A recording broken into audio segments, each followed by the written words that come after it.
If you've never hit rock bottom, you can splat, you can stay and bounce along, or you can bounce back up. And I decided to bounce back up. And after 2 years of working on myself, I was trying to figure out, why did all these things happen? Why did I have call reluctance? Why did I avoid making tough decisions? Why did I stay in relationships I shouldn't have stayed in? Why did I let my weight get up to 540 pounds? You know what I'm saying? Like, I just was looking at all the things that I did, and I realized that there were things that I did that happened during my childhood that created this fear of. So give us a simple follow-up framework that an agent can use this week.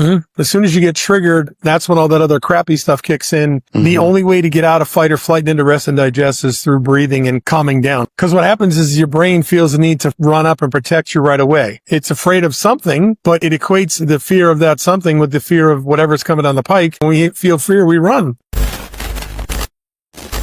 Most agents don't have a lead problem. They have a phone problem.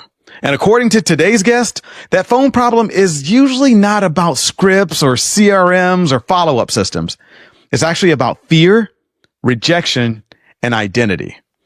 So let's bring to the stage Mr. Wally Bressler. Wally, what's up, man?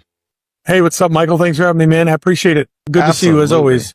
Thank you. Man, I'm so glad. Welcome to the Leverage Lounge. Hey, and for agents who don't know you yet, what are you known for today? I would say I'm the guy that helps people get really, really good on the phone. I do a lot of coaching. I've helped out with all aspects of business coaching. Right now, I'm the guy that helps people get really, really good on the phone. And if they can't, if they can't get on the phone, I help them get on the phone so they can become really, really good on the phone. I would say that's probably where I'm spending most of my time now. What are some of the patterns that you see over and over again from agents? Like, why do agents blame leads when the real issue might actually be their follow-up? A lot of people don't even realize that they have call reluctance, and they have no idea where it comes from. It's been part of them. The avoidance of painful things have been part of them since they were little kids. And so they just assume that naturally, because they don't like cold calling, or they don't want to bother people, they don't like to be bothered, they don't like to be cold called, because other people don't want to be treated that way as well, right? So a lot of times we use our view of the world to determine how other people feel, even though that's not necessarily the truth. But ideally, it's been avoidance for such a long time, they don't even realize that it's an avoidance problem. They just think they can't pick up the phone, or they're afraid of the phone, or they're afraid of what somebody's going to say, or they fear rejection or whatever, but they don't really know where it comes from. And it's more like, I know when I go to pick up the phone, I either want to throw up, or I just freeze, or I just, the next thing you know, that pile of laundry on the couch takes in an inordinate level of importance in their brain. Some folks even know they have call reluctance. They just don't know where it comes from. And what I've learned is that 59% of all salespeople have a very strong need to be liked, which means they fear rejection.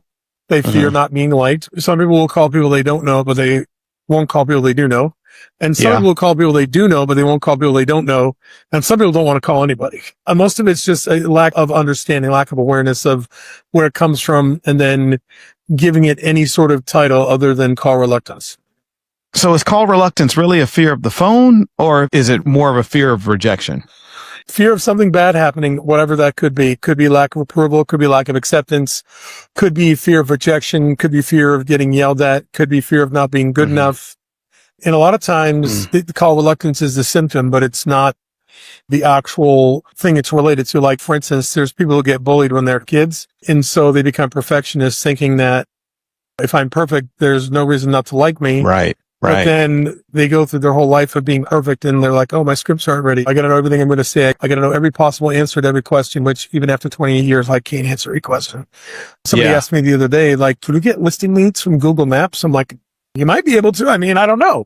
But the point is, I'm willing to say I don't know. Some people don't want to do that. But it shows up as call reluctance, but it could be fear of rejection, fear of not being liked, fear of not being perfect, fear of making a mistake, fear of not being good enough. It's all tied to that stuff that starts at a very young age, when either some sort of trauma sits in, or some sort of experience that triggers your flight instinct, and your brain goes on high alert and decides it's going to protect you from things it doesn't need to protect you from, Yeah, I mean, I've heard you argue that agents will not be able to build like a consistent, scalable real estate business without learning to use the phone for prospecting, follow-up, and lead nurturing. But what does that look like in a day and age right now, where there's a lot of agents who are leaning on social media to get their leads, or even very successful YouTube channels where the calls are inbound, or are those just outliers? Well, first of all, 61.2% of all internet generated leads are converted over the phone. So 2/3 of the leads that are generated online are over the phone. And most people don't have the financial wherewithal to go and do a lot of the stuff they need to generate consistent leads from a variety of different places. So they have to go to the lead purveyors to buy the leads that are generated on the internet, right? The purposes of clarity here, leads that are generated online are from Facebook, Instagram, or pay-per-click. That's it. They don't come from anyplace else. So if they're generated online, that's mostly where they come from. Now, here's the thing. I mean, AI doesn't necessarily get people to pick the phone up. It gets them to raise their hand. Yeah. When you're saying inbound, you mean they're like, hey, I'm interested in talking to you. Right. They're not picking up the phone and calling you though, right? Well, no, I mean, with YouTube, they are like, with that CTA is like, hey, give us a call if you have any questions about this house or any other houses that we've shown you on this channel. And then they're calling. But I mean, to your point, it's still the phone. That's not the preponderance of the leads though, right? That's correct. No, those are outliers. Agreed. Yeah. Right. Correct. So my whole point is, as good as AI and social media and YouTube do as far as a job to get people closer to the end zone, get them to the 5-yard line, the majority of your leads are still going to need you to pick the phone up to call them to get them the remaining 5 yards to come meet with you. I still need to get on the phone to call you, talk to you, and compel you to come meet with me and give you a compelling reason to do that. Okay? Yeah. But interestingly enough, the consistency that's required with AI, with social media, with YouTube to do that is going to elude 80% of real estate agents anyway. Because here's why. The same thing that causes somebody to not want to pick up the phone is the same thing that kills their consistency, kills them going to the gym consistently, kills them prospecting consistently, kills them sticking with their goals, sticking with their calendar. Like all those same issues that come up in your life related to consistency don't just impact your ability to talk to people. It's posting consistently. It's recording consistently. It's working out consistently. It's sticking to your calendar and all that other stuff. So you can have AI in place. You can program things. You can have all that stuff, but usually the same challenges that impact people who are picking up the phone to call also impact people's ability to do the things that they need to do to make that other stuff work on a regular basis. It's very much a how you do one thing is how you do everything type of thing, huh? Bingo. Now you were in corporate America before getting into real estate, but you got into real estate around what, like age 30, I read? It was like 90. Yeah. It was 30 years old, 1998. Yeah. You know why? Yeah. Why? Because I had call reluctance. You got into real estate because you had call reluctance? No, I didn't get in until I was 30 because I had call reluctance. Oh, it took you that long because you had call reluctance. Took me 10 years. Yeah. What did corporate America teach you that helped you in sales? Externally, and again, like you said earlier, this isn't a scripting thing. This isn't a tactic thing. This isn't a strategy thing. But, I worked in the mutual fund industry. I worked on the sales desk. I worked with brokers and then I worked with a wholesaler. We worked with people in a specific area in the country. I used to go out on the road and speak in front of people all the time. You've got to use that pain as a leverage. You got to decide that you're not willing to accept anything anymore. I had a really bad day in corporate America and I called my mentor like, hey, what did you do today? He's like, oh, well, I had a couple closings, rode my motorcycle to the coast, had a couple checks waiting for me when I come back. I paid my deck now. I'm like, I want that. And they just wasn't willing to work 12 hours a day, 15 hours a day for somebody else. I made the decision that I was going to work through whatever I needed to work through so I could get on the phone. I sold 72 houses in my first 14 months in the business, 71 buyers, one seller, prospected my rear end off and did what I was told to do. But it took me 10 years to get there. Now I help people do it in like 2 months. But wow. Yeah, that was it, man. I just, I learned everything I needed. Not everything. I know a lot of what I needed to do in corporate America, working in the mutual fund industry, doing sales presentations, sales calls, and things like that. But there's people who are amazing salespeople that can't get on the phone. Well, they can't get in front of somebody. Yeah. Another arrow in the quiver in your tool belt. But when did you realize that your gift was not just selling, but helping others sell? Because, you wrote a book about this stuff. So we can get into the details of the book as well. But when did you realize that your gift wasn't just selling, but you can actually teach other people how to do this thing? Probably 2 years after a trip straight to rock bottom. Tell us about that. Spent a year in federal prison for mail fraud. My business partner lied at about $15 million worth of mortgages back in 2005 and 2006. And I got out of prison. I was homeless, had no car, no money, no house, no clothes, no food, like literally started my life over at 46. Fortunately, Jake and Michael Reese gave me my job back at NAEA. So God bless them. Lived in Kinder's house for 4 months for what that's worth. Just for the listener's sake, that NAEA is National Association of Expert Advisors. Yes, better known as Honey Badger Nation now. So yeah, which I believe you're part of, correct? Yes, sir. There you go. All right. So anyway, though I had gotten back out and picked my life up, I hadn't really worked on all the things I needed to work on while I was away. And so still making lots of bad choices, still addicted to food and all kinds of other things, money. I'd blown probably $6 million by that time. I just had horrible self-esteem, really hadn't done the things I needed to do to become the person I need to be. And dated somebody super toxic, just wanted to be loved badly, accepted things I shouldn't have accepted. And then in September of 2019, she wouldn't move to be with me. So I broke up with her. 3 days later, I found out she was married the whole time we were together. Wow. And yeah. And then a month later, I was like, you know what? That's like the last of probably 1,000 fear-based, scarcity-based decisions. I decided I was going to take my own life. I think it was October 19th. And, conversation with God reminding me of what it was like my dad died. I have 4 kids. I was like, I just can't do this. And so that was literally rock bottom for me. At the time, you had 4 kids. How old were your kids? 19, 17, 15, 12. Wow.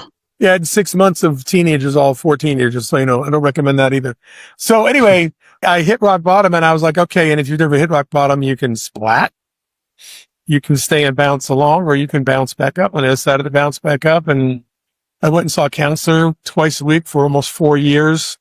After 2 years of working on myself, I was trying to figure out, after looking, like, why did all these things happen? Why did I have call reluctance? Why did I avoid making tough decisions? Why did I stay in relationships I shouldn't have stayed in? Why did I let my weight get up to 540 pounds? You know what I'm saying? Like, I just was looking at all the things that I did, squandering money, not holding myself accountable, not being held accountable. And I realized that there were things that I did that happened during my childhood that created this fear of rejection, lack of accountability, all that stuff. And I'm like, And so I started doing a lot of work for myself. And so I was reading, doing counseling, going to conferences, and things were kind of gelling in my head. And then one of my clients, Brian O'Neill, we had just finished doing his beginning days, coaching, getting his one straight line strategic plan in place, getting his, you remember all that stuff, the budget, all that stuff. Said, okay, it's time to make calls. He's like, I don't make calls. I go to me. He goes, I'm afraid of the phone.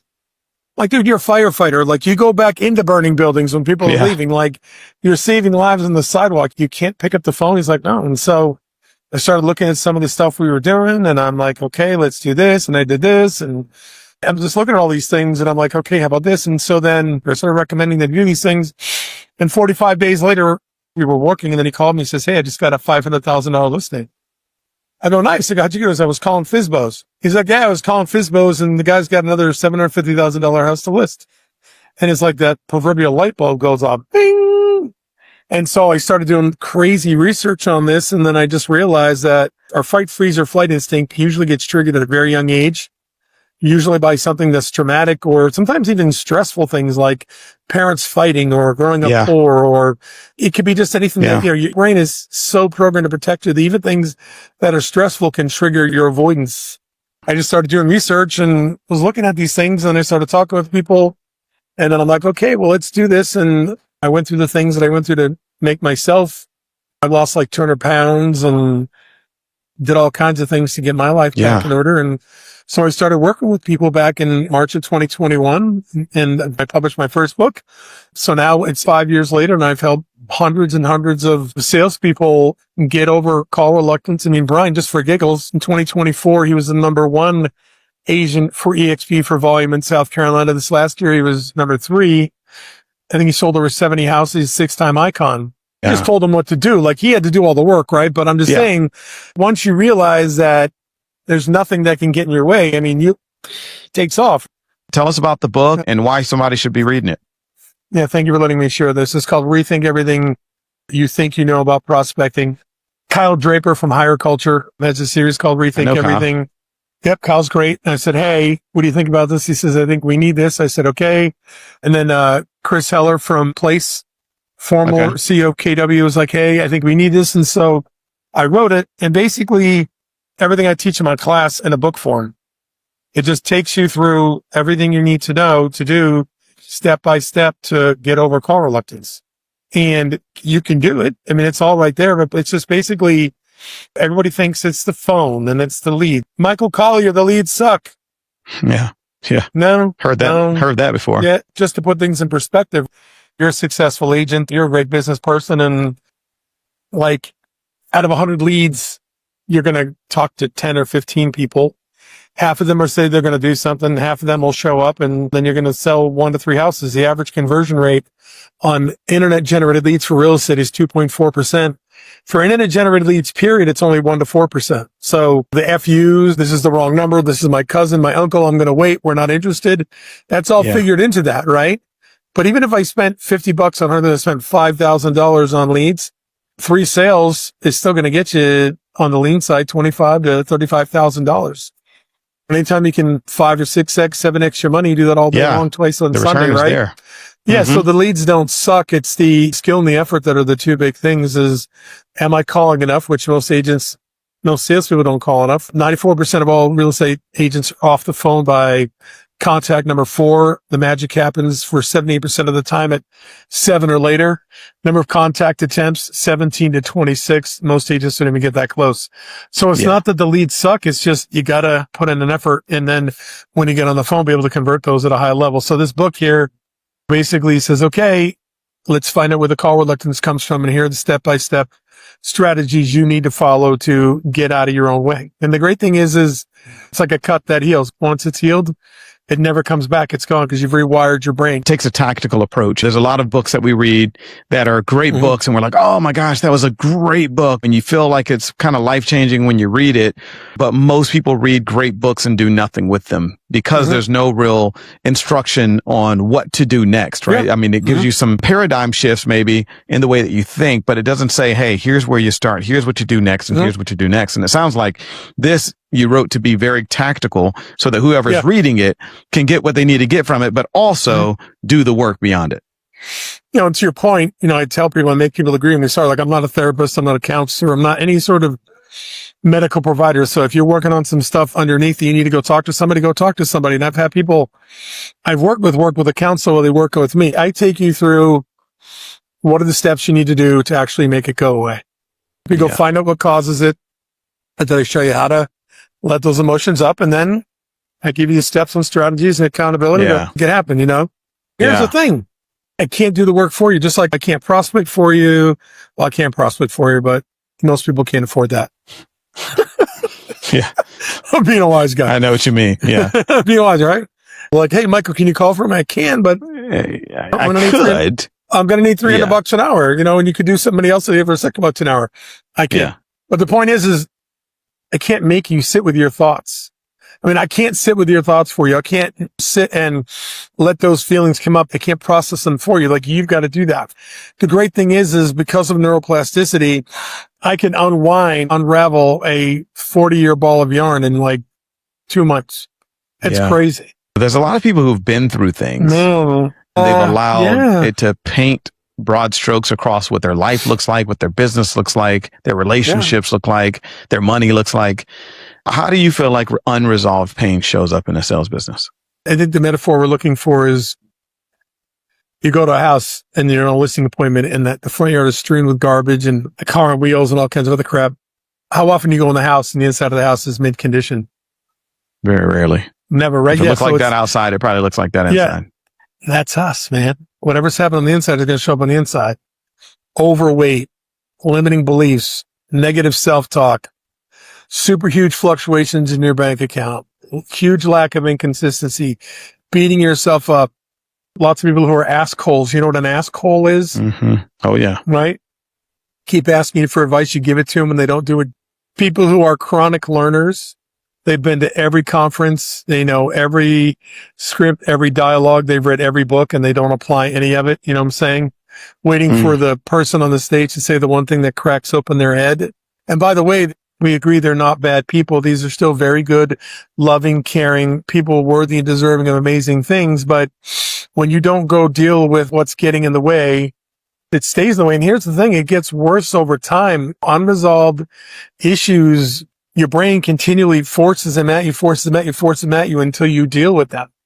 Yeah. Right? You can push it down. It's going to come back up. You can push it down. It's going to come back up again. Unresolved issues can lead to really serious things like severe, PTSD, severe anxiety, severe depression, in very, very extreme circumstances, suicide. The chickens always come home to roost.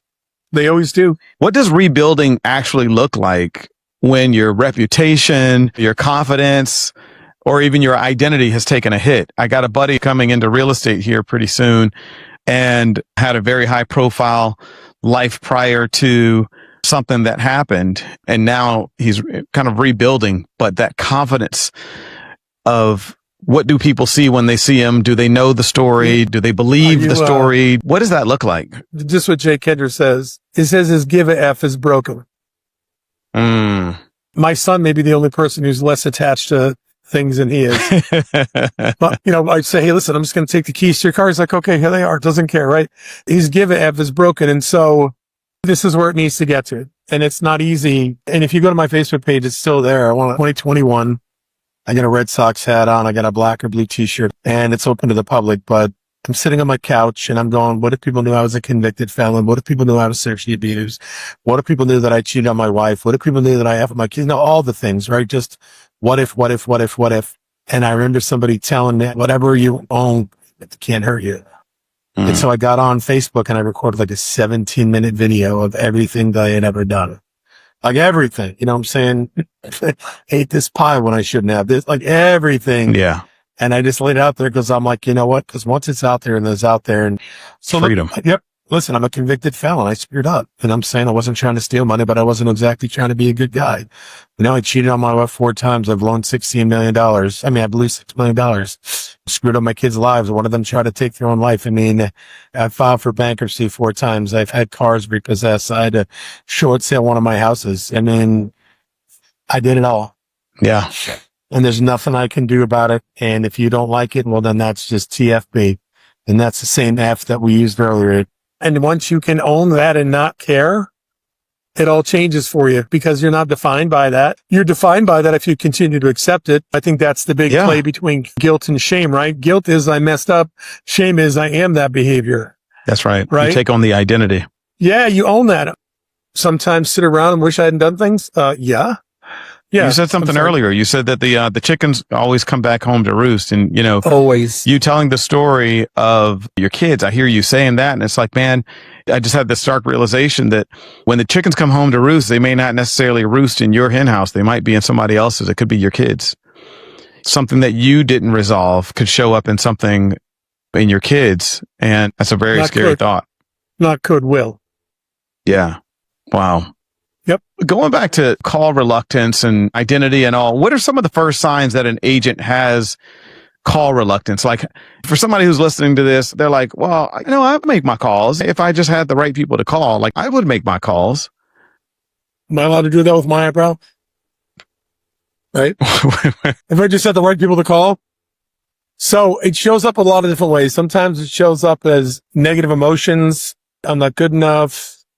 I'll never be good enough. Anxiety, depression, fear.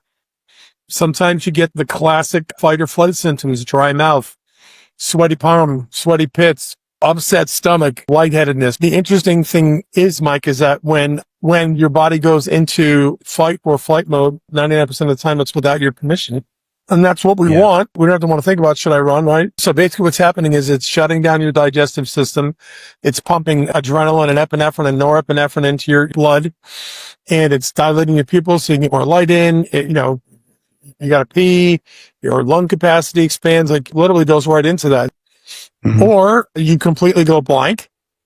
Or you go that was my experience. I'm glad you said that one, because when I was first getting through call reluctance, and it still shows up at times, as easy as it is for me to talk to people, sometimes I'm like, all right, here we go. But it was cloudy thoughts. It was trying to remember a weird place. I wasn't there 5 minutes prior, but then all of a sudden here it is and I'm there. Or you get on the phone and you got marbles in your mouth.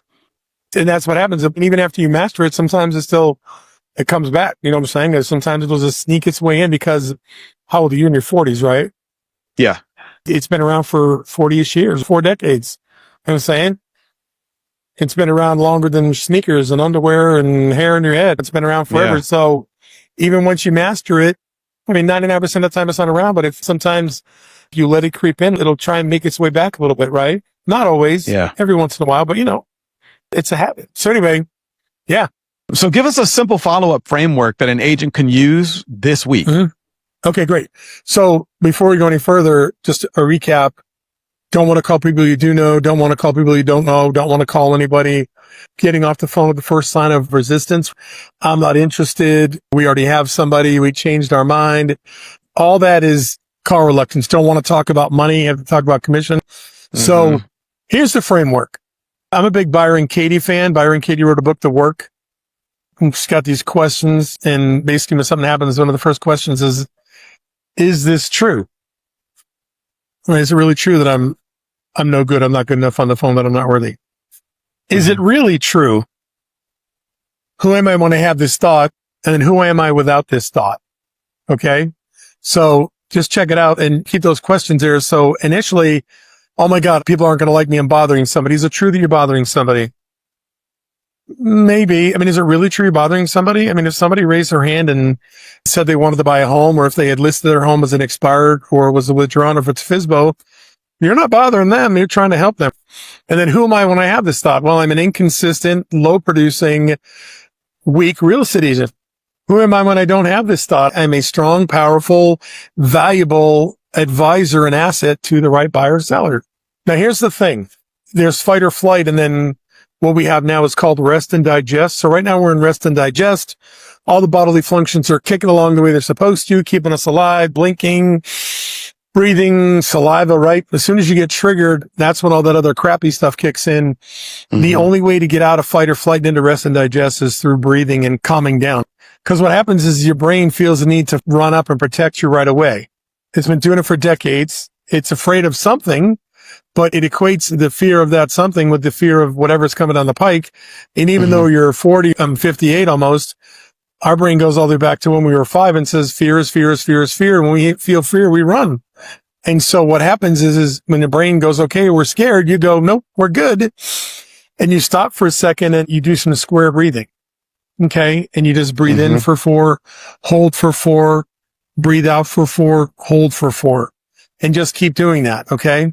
And it's just a matter of what we call being present or focusing on the present. If I'm thinking about all the bad things that can happen if I make this phone call, anxiety and fear kicks in. If I think of all the bad things that happened in the past that as a result of me making decisions like that, anger, sadness, depression kicks in. But if I'm focusing on the present, none of those things kick in. So now if you want to just amplify that, what you can do is make a bodily movement. I touch my fingers to my index finger and then make a statement of the present. So I'm feeling this way. I go, okay, I'm just sitting here talking with Michael Collier. Brain goes, oh, focusing on that. And then do some square breathing. And what happens is your brain goes, oh, there's the present. It lets go of all that crap. Now, done enough times on a consistent basis, eventually your brain stops feeling the need to protect you, because every time it's jumped and protected you, you've gone and done the square breathing in present and say, don't worry about it. Eventually your brain's like, okay, I'll go find something else to worry about. Okay. My suggestion is start challenging what the feelings are, what the beliefs are. Not good enough. I'm not good on the phone. I'm not good enough. I'm going to be rejected. It's too early. It's too late. They're going to hate me, all that stuff. And then challenge that and ask yourself if it's true. Is it really true? Who am I when I have this thought? And who am I when I don't have this thought? And then force yourself to be present. Just watching TV. Fold your hands, clap your hands, grab your ring, stand up straight, fold your arms, scratch your head, pick your nose. I don't care. Just make a bodily movement of the present so you connect with your body in the now. Just sitting here talking to Michael Collier. And eventually, like Tony Robbins says, motion dictates emotion. Ding dong. Yep. Right? Yep. And you got to take control of it. That's all this is, Mike, is just literally learning how to control your emotions and go from reactionary to responsive. Yeah. Man, that's good. I hope everybody who's listening to this is able to grab that. Again, the book, Rethink Everything You Think You Know About Prospecting, available on Amazon today. Rethink Everything You Think You Know About Prospecting. All right. Yep. Yeah. Go grab that on Amazon. We'll put the link in the show notes as well so that anybody who clicks on it. All right. So I want you to complete these sentences. I'm going to give you the lead in, and I want you to there's a pop quiz? I didn't know there was a pop quiz. I got a pop quiz. Well, that's because it's a pop quiz. If you knew it was coming, it wouldn't have been a pop quiz. Wait a second. Right? Exactly. I'm ready. Here comes your quiz reluctance. No, I'm good, man. Lay it on me. Wet pits. Here we go. All right. The reason most agents avoid the phone is the fear of the unknown on what's waiting for them on the other side of that phone call and all the bad things that could happen that could hurt them. The boogeyman. Yeah, I would agree. Yeah. A script won't save you if you haven't internalized it. Although, if you take it and read it without sounding reading, it's better than not having it all. But it won't save you if you haven't learned it and internalized it and have it in front of you. Okay. I was thinking more like if you don't use it, you got to pick up the phone and use it. Yeah, that's right? Yeah. Well, all right. I'm 1 for 2, 500. Yeah. Okay, no, there's no right or wrong. Here we go. All right. Confidence is not something you wait for. It's something you already have. It's already in there. It's already in there. Back to Tony Robbins calls them references. We've succeeded in other areas of our life. That confidence is already in there. You know what I'm saying? I remember Zig Ziglar said something. He talked about people being afraid to do this and afraid to do that. He says, you're telling me that if a snake came your way, you wouldn't take a stick and strike at it to protect yourself? I say this to people all the time. They're like, no, I'm afraid I'm going to get hurt. I'm afraid this bad happened. This bad. I'm like, you know what? I'm 6'3", 300 pounds. If I came over and started whooping up on your kid, you'd run? They're like, I'd jump on your back and I'd gouge your eyes out. I'm like, well, it's already inside you. You just got to channel it. Yeah, it reminds me of the Michelangelo quote. I saw the angel in the marble and carved until I set him free. Michelangelo believed that the carving was actually already in the slab of marble. He just actually was chipping away the things that were covering it up. So similar to that courage that you were talking about, that confidence, it's already there. We just have to unveil it. We have to discover it again. What's the most expensive lead in your CRM is? The one that somebody else converted. Oh man, that's painful. Yeah, we've all been there before. All right, last one. If an agent wants to double their business, they need to stop focusing on why they can't and focusing on instead what they need to do to actually make it happen. Let's go.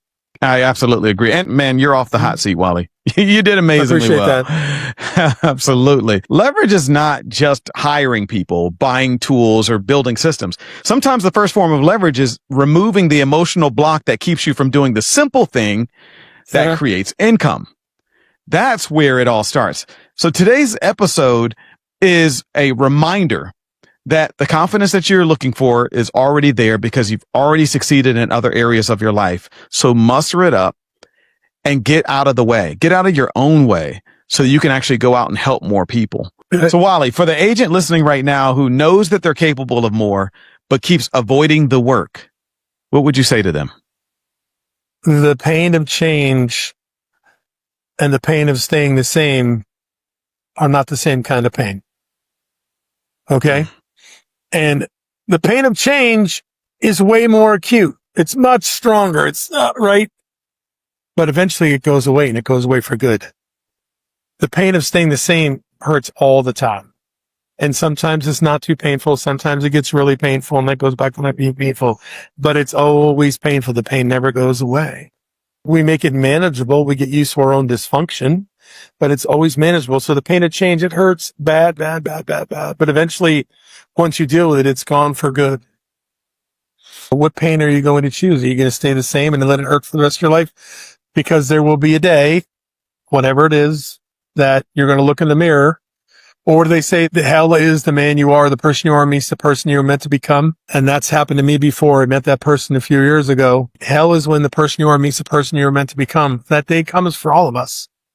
You don't get that time back. You don't get to unravel that ball of yarn. So as Brian Tracy would say, eat the big frog first. Decide that you are no longer going to sit with the dull, ongoing ache, and you're going to feel the pain you need to feel and deal with it. I mean, honestly, Mike, if people spend just a couple of months working on this, they'll go away for good.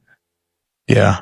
I absolutely agree. Well, Wally, you've been a great guest, man. Thank you so much. Go order the book, read it, and then come back and share with us what you got out of it. We would love to hear from you. I'm sure Wally would love to hear from you. Wally, if they wanted to contact you, what's the best way to see you? Are you on Instagram or all of the socials? I'm every year at Wally Bressler, Wally at $1,000,000produceros.com.